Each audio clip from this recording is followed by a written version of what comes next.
Good morning and welcome to this meeting, Monday the 28th of November of the South Wales Fire and Rescue Authority Scrutiny Committee.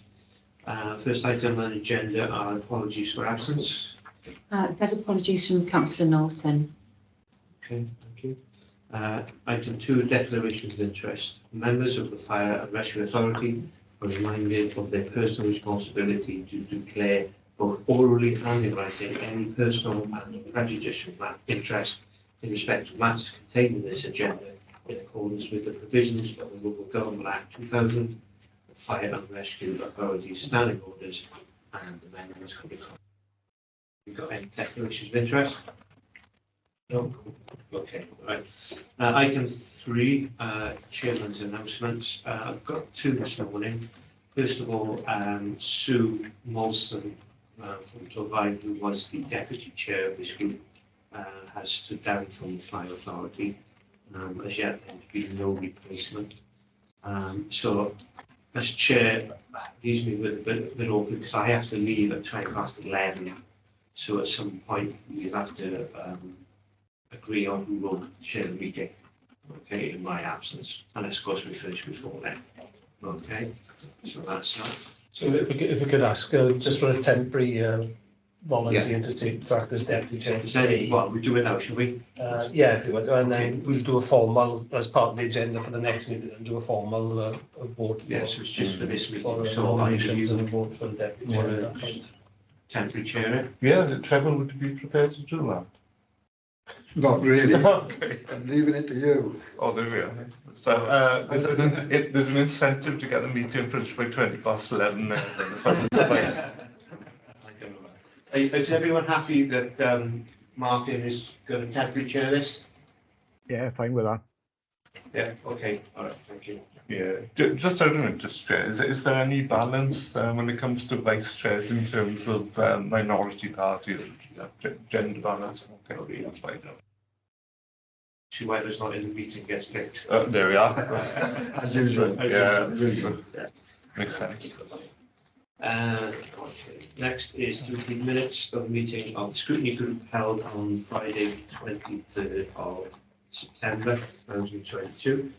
I'll go through each page for any corrections. Page 3, page 4, page 5, page 6, and page 7. Can someone to move in a second? Yeah, I can. I'll second. Okay, thank you very much. Okay, next reports for decision item 5 is the strategic risk register report, quarter 2 April to September 2022. When Thomas is going to take this one, Chuck. Okay, yeah, thank you very much for that. Thank you all for having me. The report is the strategic risk register report for quarter 2, which everyone will have had. The report is generated from a system we use in-house, so all the information is collected and interacted with the managers in-house. This report is a summary report of everything that's in there for members. Overarching, it's got 16 risks that we believe as a service are strategic level. And what's important as well, which to add a bit of context, every risk has an overall owner. Every risk has a score, which is calculated on a multiplier of the severity of should that risk come to be, multiplied by the likelihood of that risk happening. So severity is scored from 16, and likelihood is 1 through 5. And it's important that even then, while they may not be in this report, every risk underneath the risk has a lot of mitigating actions, i.e. what we're doing as a service to try and ensure that that risk doesn't come to fruition. And every risk, again, those tasks are owned by individuals in the service, either managers or departmental leads, depending on the nature of what that action is. Obviously, the report has an overarching introduction that summarises what I've just said there. It then goes on to the highlights of the report, talking about whether new risks are identified as strategic and departmental. I think at this point it's important for me to add in what the departmental risks are. So In addition to the 16 strategic risks, we've got a process that underpins this, which have got much more detailed risks that are more departmental focused, which are discussed at senior management team, heads of service level. Those meet every 6 weeks. We discuss the departmental risks with the heads of service, and at that point, the decisions are made whether any of these departmental risks need to be escalated to be considered on a strategic level for yourselves. We obviously then consider, do any strategic risks, on the other hand, need to be potentially downgraded. It doesn't always come up in those meetings, but it very much can do. And obviously then we obviously look at whether new risks need to come in, whether things are happening, whether externally or internally, whether anything is coming on the horizon that needs to be written down and documented as an organisation. The next page then, in terms of progress of all carried forward risks, I think this is very important when it has the 16 risks in the table. And it just shows in terms of the number of risks that have grown in score. So either the likelihood of them happening or the severity of them happening has grown over time. We've got some risks that obviously then have remained as they are. So again, they're being monitored, they're being mitigated against, but there's been no real change to the score. And then there are risks that their scores have reduced, and either that can happen because the environment around us has changed, making the risks less likely or severe, or obviously we've been able to implement some measures that once they're completed and once they've been undertaken, does bring that score down. You'll see some of the ones that have increased there, and no surprises. Obviously, the top one is now industrial action, given what's been going on in the press and given what's been going on in terms of negotiations. Cyber risk, pension change, impact, and the command and control system. So again, the discussions with the senior management team, they look at particularly the external environment and the mitigation we have in place. And we take the senior management team take a view on whether these scores need to change. And then just to cap off, then we do have the risk scores in order, and for members, what that'll show you is a little bit more information, so everyone has the bit more detail about what the risk is. So it's if something happens, then there'll be an outcome that's unfavourable. It has the owner, so again, the owner will tend to be a member of the senior management team, or will be at all times really. Very often as a member of the executive leadership teams, a team who takes a view then on providing that overarching summary as to what it is. And you can see then on an annual basis, so 4 quarterly scores to show that direction of travel. So what we hope this report does for members is gives them that assurance that we do highlight the things that may or may not happen that cause us strategic level risk. But at the same time, we've got owners at senior management level, and we've got a number of actions underneath each one to give assurance of how we're managing to keep that risk minimal and to keep the service functioning. I think in terms of obviously, if there's any information you need on top of the report, you feel free to come and ask. Suzanne's in the room, whose team do generate this report from our business management system. But I'm happy to take questions at this point. I know you've all had the report. I don't think there's any need to go into any further information from my point of view, unless there are any questions.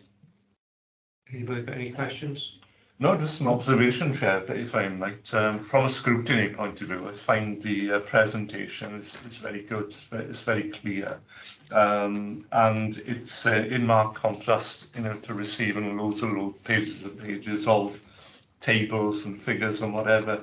I think the way it's presented is really clear for someone in my position who was here, from a scrutiny perspective, and particularly the graphs as well. So they do give a good, really good summary of what's happening. So thank you. No, I got no questions. Adrian? Happy. No, only just an observation, Chair, that obviously the threat of industrial action is still looming over the authority, and let's hope it doesn't come to fruition and everything gets sorted. So obviously that's the highest scoring on the risks. Okay, all right, thanks. I've got one question. It's about the command and control system. Okay, what's the position there? Because obviously we run it jointly with South Wales Police. But what bit are they going to change or thinking of changing? The South Wales Police are out for procurement for their command and control system. So the police system, because we currently run two different systems. The police have got a system, and we've got our own fire system that we use. Obviously, they're renewing their system. There is knock-on implications, I think, with the not the technically savvy on this one, which is the X system with the links. There's a linkage in terms of taking the 999 calls. The new system that they look to procure, I think, is moving away from that type of technology. So to leave the X standalone with our system linked to that, albeit the police own that the X system at the moment. So there's the future requirement of that. What part of the procurement process and what we've asked and in terms of consideration is that the technology sort of be considered for future fire use as well. So that's part of the procurement that they've gone out and asked for. Now, there's no guarantees that there's a system out there, or that the suppliers that they may choose will have the sort of compatible system. So it just means that in a few years, when we're coming towards the end of our contract, either we'll have to go back out for a brand new system for ourselves again, or hopefully that we'd be able to dovetail in with the police system that they buy at that point. Because obviously, we put our command and control system in a number of years ago now, but technology has moved on, things have moved on at pace since then. So everything's probably changed since we actually procured that. But it was a huge project when we did procure that system and have to implement it for the new joint control. So when will we know what South Wales Police are doing? We have regular meetings with them. We have what we call silver board meetings, sort of at that senior level with the police. We've actually got one next week. I think no, it's this Friday. So it all depends in terms of the timing of their procurement. So they're actually out for that procurement at the moment. So it depends when they get the returns back and what that information will show at that point. But obviously that's why we got the risk raised on the register. Okay, all right. Okay, thank you very much for that. Okay, all happy with that? Yeah. Just one thing to draw the members' attention. We have an internal audit every year as well that looks at our strategic risks, and they pick at random different ones to look at. So they're about to do a report. I think they're looking at four of the risks. So the internal audit will take a judgment and do an assessment against how we score the risk and what mitigating actions we're putting in place against those. So that'll be part of the report then it goes to the Finance and Audit Committee. So we're asked to note the content of the report. Yeah. Okay. Item 6, assurance metrics. I believe that's you. That's me, thank you. So a report was circulated with your papers, just giving you an overview of the assurance metrics work that we've been doing. Just to explain, there's within the report it refers to BMIS. That's our business management information system. That doesn't hold data. It does hold information around risks, business planning. But for assurance metrics, what we're doing is we're drawing together data from various systems to give a more complete picture for management reporting and decision making. What I was going to do is just share the screen with you so that you can see the types of high-level reports that are produced for the senior management team and for departmental leads. This work's been going on for about 3 years now. We have regular meetings at regular slots in the senior management team planning sessions, looking at particular themes or topics. We also work closely with various departments to build these reports, so they are constantly under review, looking for areas that we can improve the reporting, but also looking at the areas that need to be highlighted and the metrics that we're using to develop that picture of performance. So hopefully I'll be able to share this with you. There we go. So that's the front page of our BMIS system. So you can see that is giving a very high level immediately information about our incident data. In the performance section, you may recognise this table that's published in our annual improvement plan and our strategic plan, giving a year-on-year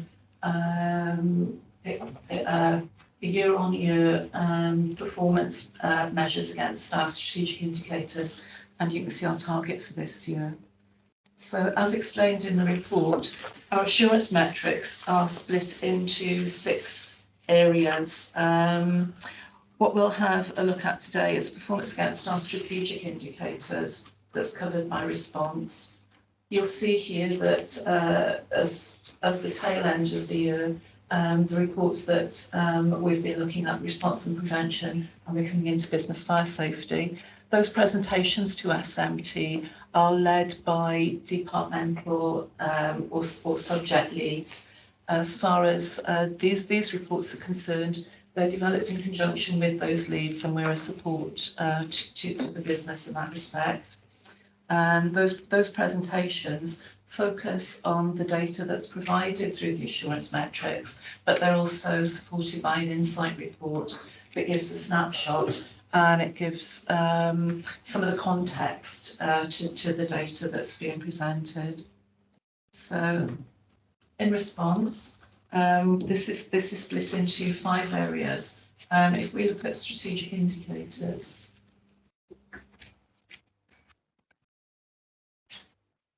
the report that you see here is live data, so that's coming from our systems, just showing our total incidents for the year to date, breaking it down into the strategic indicators that we're required to report on.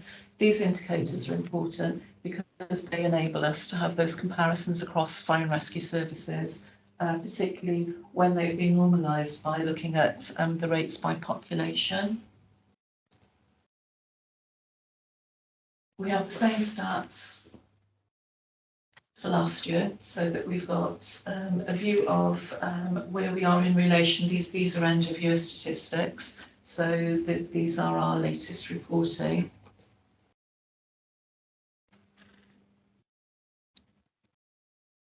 So, just a second.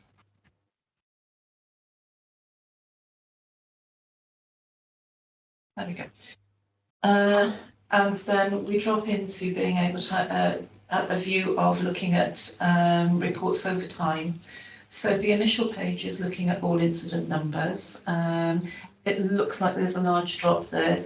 That's just the way the chart is built. It's not starting at 0, so we just have to be aware of that. And obviously, we have sort of a quarter and a bit to go through the year. We have the comparisons by unitary authority. Again, the figure for 22-23 is part year, so this will increase in categories over time, so that we can see that high level proportion of the 3 main the 3 incident categories that we monitor against: false alarms, fires, and special service calls. We can then drop in to additional detail around any of those incident types. So I'll just wait to load a second. So you can see there, we're going back to the historic annual total, so that you can see there was a significant drop just over 10 years ago that has been sustained. Having this year-on-year view allows us to consider any major changes that there are around behaviour. So, for instance, we'll have a look at RTCs. We've seen a change in the patterns of driving that then affect our incident numbers in responding to RTCs. You can see there that large drop in fires. There's a behaviour aspect to it.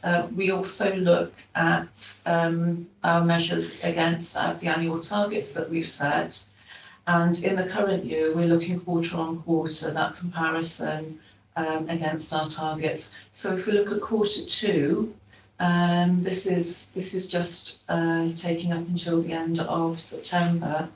So quarter two, we're seeing an increase there.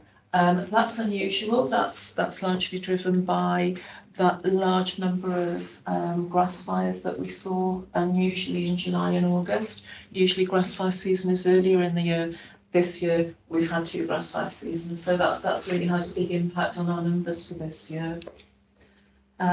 We, as you can see, we then roll into a unitary authority view, and then we can look in more detail at specific categories, so that we can look at outdoor, particularly dwelling, or other building types. If we look at RTCs,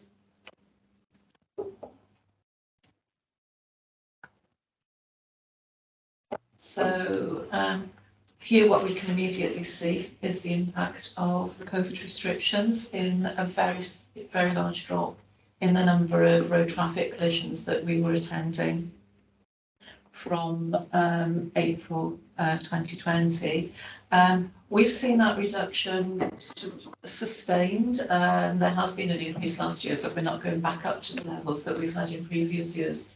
So this is enabling us to have a view of our resource usage. Sort of it assists with our target setting, and it's helping us to understand behaviours and patterns of incidents that can begin to model response.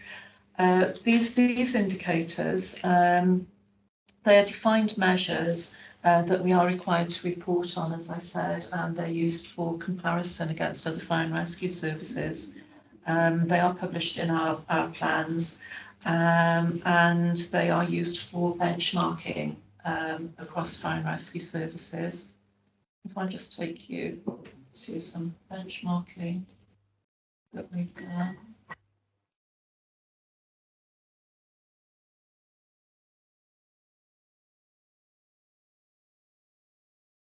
In terms of benchmarking, we're collating data from all fire and rescue services, so that we can see our performance against them, and then we can begin to compare that performance in terms of similar fire and rescue services.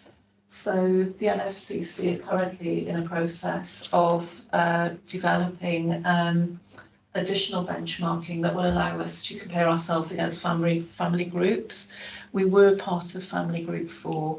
That's actually become more of a reporting group than a family group. Some of the similarities have been lost where fire and rescue services have come in and out of that group. So that's just being reset at the moment. So that will give us improved benchmarking.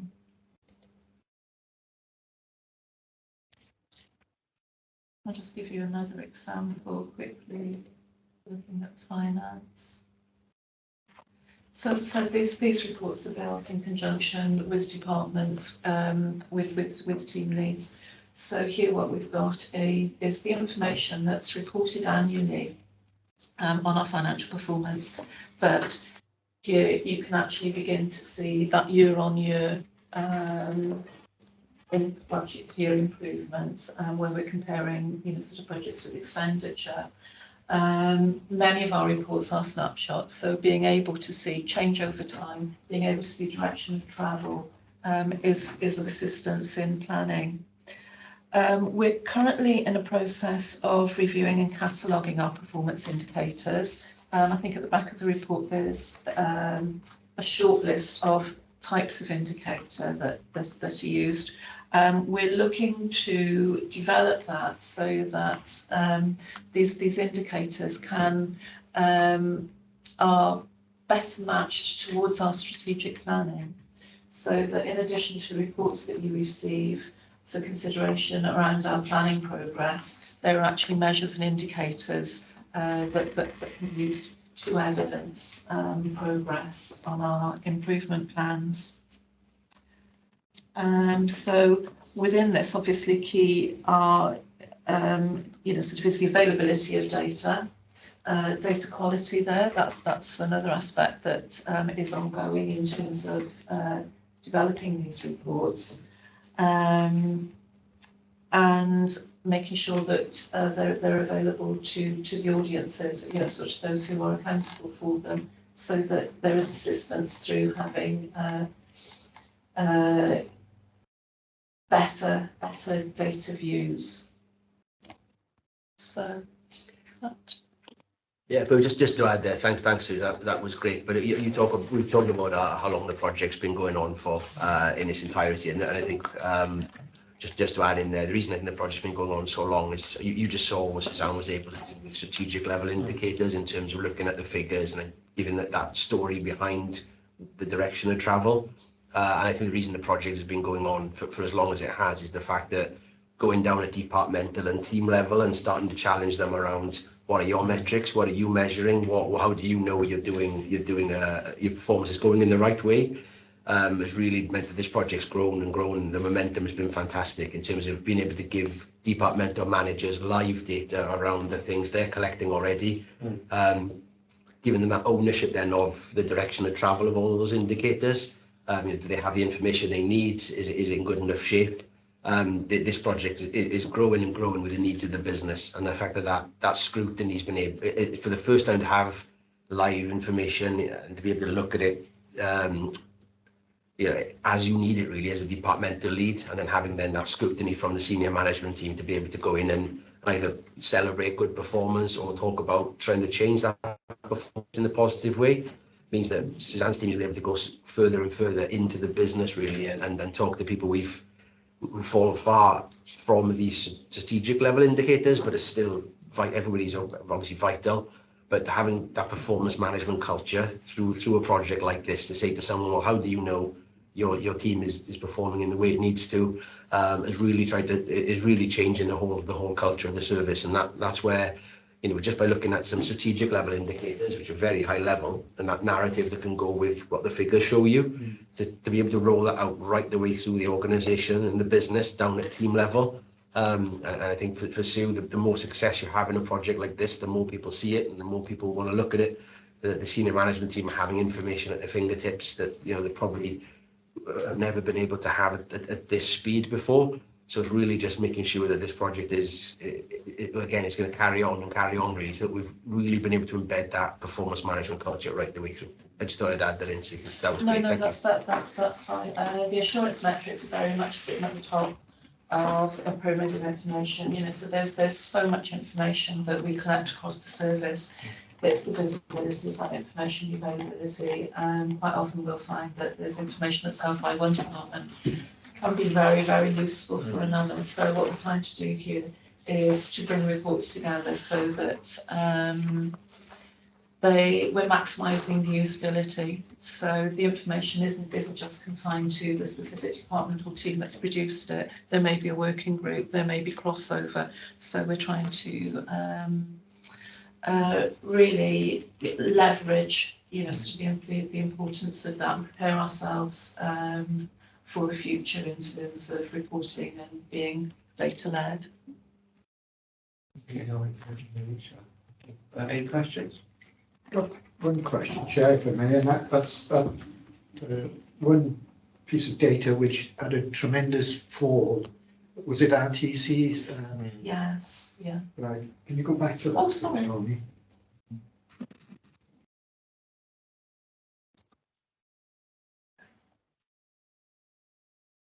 That's the beauty of a live system like this now, is so you can literally any questions you want to throw. Yeah, absolutely. You can go in and analyse and drill down. It's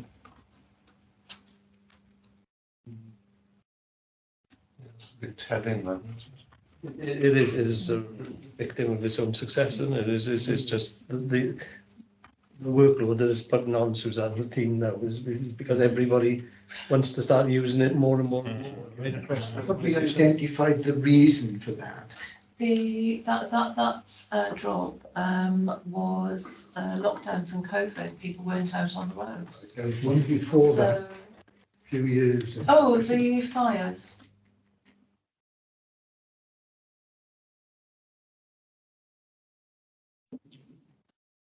Sorry. Yeah.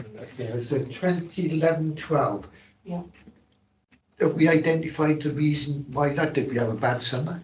you know, it rained every day or what, you know, I wondered what the reason for that was. Although we've sustained it, Yeah. good. It may be there was a reporting change at that point, that just at the start there, IRS was brought in. I think there's probably a whole group of factors there. I think behaviour change. I think the There's general. lots of things. I think, as I say, in terms of prevention, there's a lot more emphasis That's on what went through my mind preventative 'cause measures. years ago when I was at the fire service, and still do, I believe, visit properties to check on fires, and obviously whether they advise social housing landlords on what sort of protections they can install, obviously to protect their properties. Absolutely. So it's a sort of myriad of reasons, as they would combine with their prevention activities, modern technology, a lot of appliances in the home are a lot safer than they used to be. There's things, we've got things like the registration scheme of appliances, so that there's a lot more, general safety, in people's households.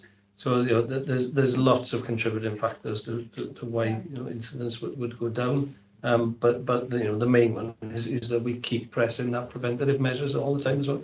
Far better to prevent. Something's happened there, which we are now sustaining that. Yeah. We keep it going. Yeah, I mean, I remember in 2009-10 in particular, grass fires was something I think we really started to look at with vengeance, with social marketing and the Bernie projects and things like that. I think it was there was a big cultural shift around whether they were the myth of that they are harmless youth activities or things like that in the communities to actually they are a drain on resources, their environmental impact, and the fact again we could be somewhere more valuable, adding a lot more than fighting these. So I know in 9-10 we took a real closer look at grass fires, and the preventive work, like Geraint said, around grass fires really I think kicked in about 9-10, 10-11 as well, in among all the other things as well. But yes, it's about maintaining that, I think, now from reducing it further. Yeah. So yeah, sort of it's this sort of that's exactly the sort of question that sort of we want to ask, so that we can dive behind the partnership work that's carried on since then. I think some of the cultural changes that are happening around tolerance, and our influence on that, and I think we've just got, sort of with changes in behaviours around COVID, sort of not just traffic volumes, sort of, but sort of other aspects. What does the change of people working from home bring to us? I think obviously it was a reduction in the traffic volume, which obviously in turn, as LTC's traffic conditions and what have you were reduced. But did that reflect in home fires? Yeah, it certainly did. There was an increase in kitchen fires, certainly through the COVID period, where people were at home more, cooking more. Yeah. So we did see a rise in sort of home But fires. sort of less significant ones, because they were being called earlier as well. So it's What this system did allow us to do during COVID, I know Suzanne's team put some dashboards together about what was happening on a day-to-day, week-to-week basis, but live. What we were able to do there around the critical incident team was look at any emerging trends and change a lot of our messaging. So on our social media, the campaigns we were focusing on, the messaging, and it was a good link between, obviously then we're seeing something is going in a certain direction, we can adjust some of our messaging COVID-wise at the same time. So yeah, they were the type of questions like this system can at least put us in a position where it's showing us the trends, and then what it does then, it stimulates this type of debate then behind the scene of why is that happening, what can we do about it. So I think the real the drive of that this can give you in terms of at least asking those questions, why is that going this direction or that direction. And during COVID it was a perfect example of whether it was grass refuse or dwelling fires and what type of dwelling fires. We had a pretty live link to the last 6 weeks, I think it was, at any given time, and anything that started going in the adverse direction, we would speak to them, media, do we need to start changing our messaging and adapting as the lifestyles are changing. So yeah, we'll continue to do this, and this is the key here, is obviously the senior management team are very, very hands-on with the system as well, asking their teams those questions and really being able to drive performance based on actual trends. So Yeah, that's the real win of this, is really that graph is going in the wrong direction or the right direction, and trying to figure out why. So being able to ask the questions in the first place, I think, is the real big win. Whether we have all the answers is a different one, but we'll certainly get there. I think, as you know, as a scrutiny group, you know, it's good for you to go back to see into this and to be able to sort of question and challenge elements of this. The strategic indicators get reported to the fire authority, but this, you know, covers a much wider aspect of the authority. You know, we use this as a sort of day-to-day management tool. So, you know, people data on there. You know, talking about COVID, the prime example was trying to keeping a close eye on how many people were off, how many people were available. You know, Yeah. really using it as, far more than we'd ever been able to before, using the system with that live data to know exactly who was available, who wasn't, and the impacts it was having right across the service. I think the fact it's live as well Yeah. does help a lot. Yes. Yeah. You see straight away trends which way to go. Yeah, and it being it's a single source, so rather than have emails ringing around and you looking at the right one, everybody knows that they're looking at the same. So Yeah, that's something I was going to ask, Chair. It's about this real time. Is there any delay in inputting of data that's might be a bit of drift in one or two sections? yeah, it depends on the system. So where possible, we've got a live link to the data so that it updates automatically. There are some systems where we can't directly link, so we'll take a snapshot. There are some reports in there that are updated weekly. We'll agree, sort of a refresh time frame. Some reports like this are updated at the end of the quarter because it could be misleading to not know where you are within the quarter. So really it depends on the report. As you go down and look in detail at team reports, there's extra granularity there. So for instance, we might report the number of home safety checks per quarter up at that SMT level, but the team, they have a daily count if they need. So. With the benchmarking side, you mentioned that we're in a group and group 4. Yes. How there's work going on with that? Is it to That's right. how far are we with that? I understood in the summer that was fairly imminent. I'm not sure what the latest is. I'm hoping that will be published fairly soon. We have got the data for all services so that we can do our own benchmarking against all fire and rescue services. We have done some work ourselves to look at similar services. Because this has been reported, I don't want to publish that because that's not formalised. But yeah, we do keep a view on how we're performing. Not just against the other two services in Wales, but sort of against The comparable yeah. across the UK now. Yeah, and hence that's the sort of those high level indicators, that group of 7. Sort of they're the accepted sort of strategic comparisons, but there's a whole sort of raft of other comparisons that we make, and we do continue to share with Family Group 4 so that we can monitor our performance in more detail against a group of fire and rescue services. As well as regular meetings with the other services in Wales to monitor our performance, but also ensure that we are measuring like for like as well. Okay.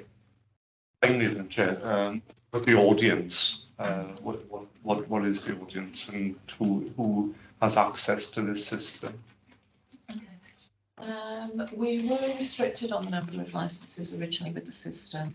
So it has been used by corporate staff, corporate managers and station commanders and above. The licence has been extended so that we can offer a licence to access across the service. So this is what's prompted the redesign, so that we've better structured and we've got transparency and visibility of data. So we're just finalising the review to see what can be published. Obviously, there are some sensitive areas that we wouldn't want to make available, but just getting that availability right and getting the format of it right. I think the other thing that comes alongside this is that confidence of using data literacy, of being able to read a chart, of, you know, sort of making judgments of it. So. Thanks. Anything from you, Adrian? Oh, that's fine, thanks. Okay, thank you. Thank you very much for the report. And we'll relook that report. Okay, right, thank you. Next item on the agenda is item 7, which is an extract from the draft constitution. Chapter 6. Geraint?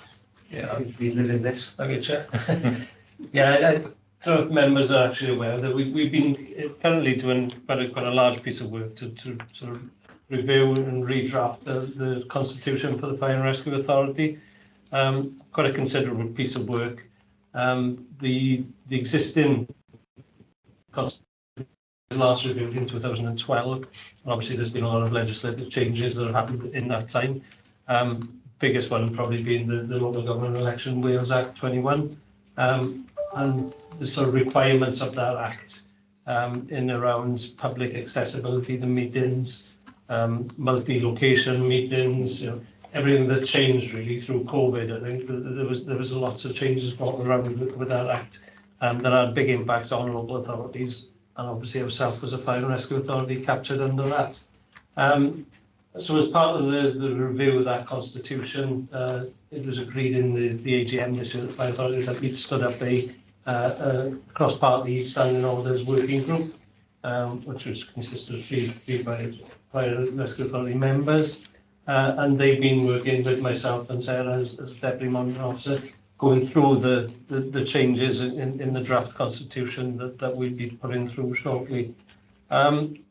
What we did, part of it is a significant piece of work, but what was commissioned by the monitoring officers across all the local authorities in Wales was a model constitution was written up by a firm of solicitors, but that was heavily drafted in terms of the requirements for local authorities and principal councils, as they refer to a lot throughout that constitution. So what we tried to do is adapt that model constitution and take out the requirements that are fit for purpose for the Fire Authority in this current format. The one thing, and the reason we put it on here, at the last meeting we did change the terms of reference for the Scrutiny Committee, and that's reflected in the extract that's within an appendix to the report. But what we wanted to do is raise the profile of the Scrutiny Committee and bring that more in line with the practices that you see at your home authorities. Obviously, Scrutiny's got a major role to play in local authorities, and probably by our own admission that we've probably haven't given it this fullest respect that is needed for a Fire and Rescue Authority. So the scrutiny was done as part of a working group sitting underneath the Finance Audit Committee in the past. So it was sort of narrow in what it was looking at and what it was actually scrutinising. So as part of the report, when it'll go before Fire Authority in December, what we're looking to do is change the actual standing of that committee. So this committee, the Scrutiny Committee, will become a formal standing committee of the authority. It will no longer be a working group. So we'll have all the profile that it needs to go within that constitution as a standing committee on equal footing with the Finance Committee and the HR and Equalities Committee. So it's certainly raising the requirements of this group, and therefore the segment that is set out as an appendix shows the full detail and the full remit of this Scrutiny Committee going forward. So it'll be formally embedded then within the Constitution. I won't go through it line by line in too much detail. As I say, the introduction and the first parts of that extract really what was set out as in terms of reference of the group. Shows who can sit on it. Co-optees, part of the requirement that the Fire Authority wanted was that we've got the option to ask subject matter experts to come and sit as part of this committee. So we've got the option for that. The big change really is around, and again, this is to bring it in line with what you'll see within local authorities. There's members and officers giving account to the Scrutiny Committee and what you can do in terms of asking members and officers to sort of present back. And then the call-in rules. Now, this is obviously looking at decisions that are taken by the Fire Authority and having the option to call in and bring those decisions before the committee and scrutinise why those decisions were taken. And then obviously feed that back through the Fire and Rescue Authority. But what we're also looking to do is give the option to call in or sort of performance by some of the external bodies that we work with as well. So, for example, health boards, local authority partners, to be able to ask them to come and sit in front of this committee and sort of be able to, members have the option to raise questions to them as to why performance or why they undertake their duties in certain ways. So it's just giving, as I say, better scrutiny, a better challenge for us as Fire Authority to be able to ask people to really stand by their decision making. So I'll pause at that point and take any questions, Chair.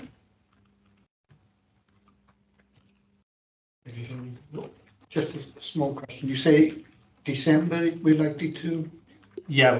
We get the full constitution before the Fire Authority in December. Okay. Thank you, Chair. Adrian? Yeah, thank you, Chair. Gareth, have Mid and West and North Wales, have they got a scrutiny committee on as part of their setup? Or are we at the first ones in Wales to do it? No, we're the first ones at the Fire and Rescue Authority.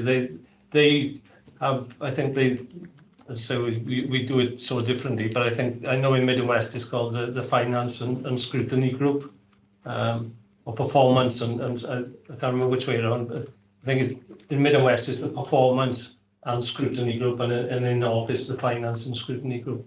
But they don't separate them up. They're very similar to what we were doing previously. They were just part of the finance remit. Yeah. Whereas this is, to say, removing it from the finance and giving it the proper prominence, I think, that it deserves to scrutinise things in a proper fashion. Because we have been criticised by Audit Wales in the past for not scrutinising thoroughly enough, and as part of the overall governance arrangements, I think having a scrutiny committee can only improve our governance structure. It certainly doesn't detract from anything; it just makes things better. Yeah, like I say, at our previous meetings, it was well thrashed out, and I think this is the way forward. Okay, thanks. Could I ask Jeff, do lay members figure into it at all? I know in my own authority, we've got a lay membership in one of the finance committees. Not sure about scrutiny, but the situation in local authorities is somewhat different in terms of the political balance as well. And so in the constituent local authorities, they ensure that minority parties are probably in the majority. In the case of the fire authority, that's obviously a different scenario altogether. But I just wondered if that was something that was contained in the model that you considered. Or... Yeah, it's been difficult for us, and I'm not sure if you recall the report I presented to the AGM. We'd been through several iterations of how we could possibly constitute a proper scrutiny committee, because with only 24 members on the Fire Authority, you take the chairs out of that picture. Exactly. Yeah. The number of members you've got who are sitting on HR and equalities, there's no one really. I think there was only 2 members previously who weren't part of either of the committees. So we to do it in its truest form, we'd have had a committee of 2 people doing scrutiny. Exactly. Yeah. So whilst we can't do it without absolute independence of the decisions taken, at least having a scrutiny committee that looks with a dedicated forward work programme looking at key pieces of work, but then with the option to call in certain decisions and call in outside partners. I think at least we started to move in the right direction and put in a good framework of scrutinising and challenging not just authority but challenging officers as well. What about lay members being part of the scrutiny? The only lay members that we have as part of our governance structure is with the standards committee. Right. So we have 5 independent members as part of our standards committee. But what this structure does give is the option to have ad hoc lay members in as as independent subject matter experts. I think is the term that we prefer to use. So that if there's, I don't know, for example, something that's particularly around planning that may impact on what we are trying to do as a fire authority, you could call a planning officer in to sit as an ad hoc co-opted member of that particular committee that day. Right. Just as an extra expert and to assist you as members then. I think maybe, Chair, that's something we could revisit. Because we are sort of reforming, we've made sort of major changes in the way that we operate, but possibly as time goes on, that might be a concept that we could consider, is bringing on lay members, people with particular expertise of the service. I think that's what Gareth was saying is slightly different, because I think what Gareth was saying is that the scrutiny committee would call in, for that specific advice. I think what I'm more my argument is perhaps about having somebody who sits alongside us as part of the scrutiny committee with an equal status. But I'm quite prepared to accept that we can look at it as time goes on. I think, well, I'll leave that to you. Yeah, I would say that's an option we could look at in the future. Certainly the wish of the fire authority up until this point is that it has just been those sort of co-opted subject matter experts, as and when needed. But happy to look at other models and see what works and consider that in the future. Could happy with that. The other thing then is more overall, is to do with constitutions. This one's 240 pages or something. I don't think anybody reads it outside of the authority. So a lot of time went in my own authority, because we've gone through this process in devising a summary document, which is much condensed, but it's more intended for the general public. Yeah, that'll be the sort of the next step. I think we've come hopefully before the end of the financial year.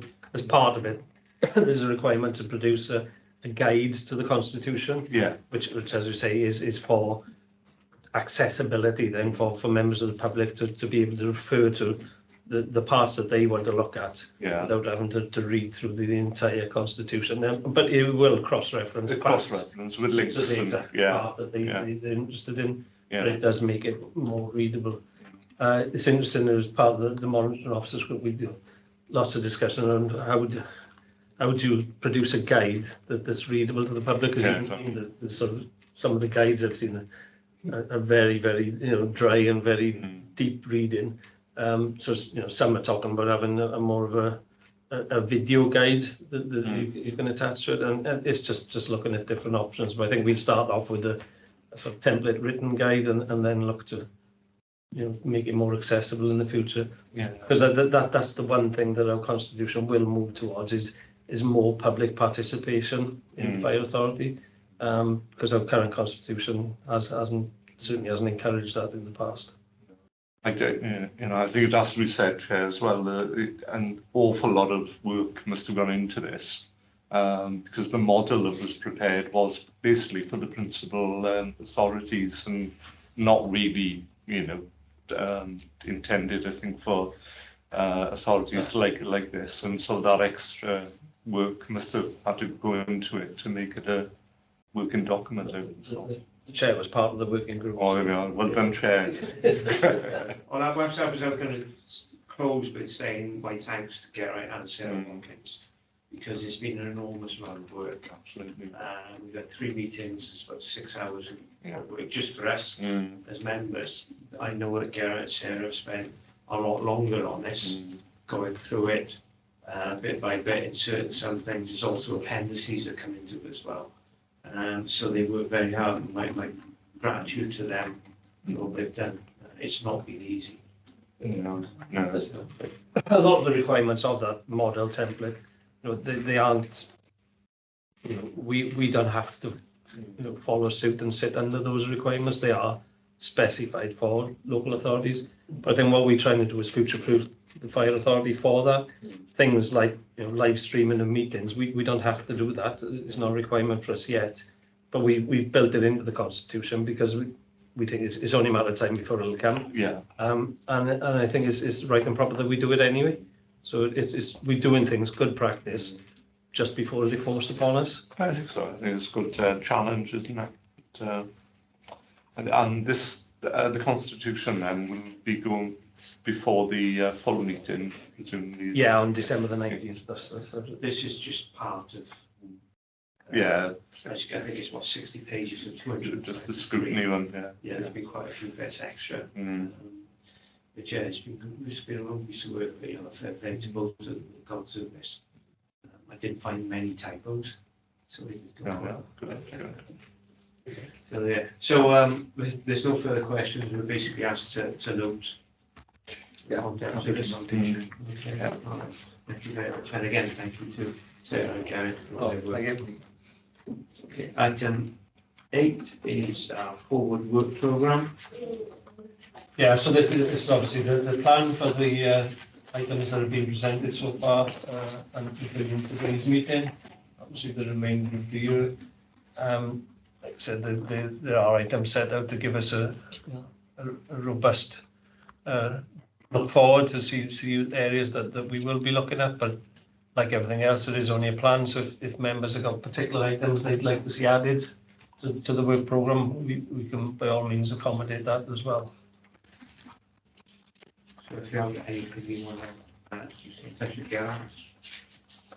Just the one thing is obviously following the last meeting, we put in the additional meeting in March to March the 6th. That wasn't in there initially, but we put that in specifically to look at the pay policy statement and the gender pay gap, so that they get scrutinised before they go to the fire authority for approval then in March. All right, all good? Yeah. Good. Okay, all right. Probably lucky we're going to finish on time. Yeah, I would have been Last item is item 9, to consider any item of the business that be urgent. I have none. Be glad to hear, which is good. Okay, all right, nothing else from anybody? No? Okay, thank you very much, and thank you all for attending, members and officers. Thank you. Yeah, thank you. Meeting's closed. Journey home, everyone. Yeah, you be careful not going into the kitchen, okay? Yeah.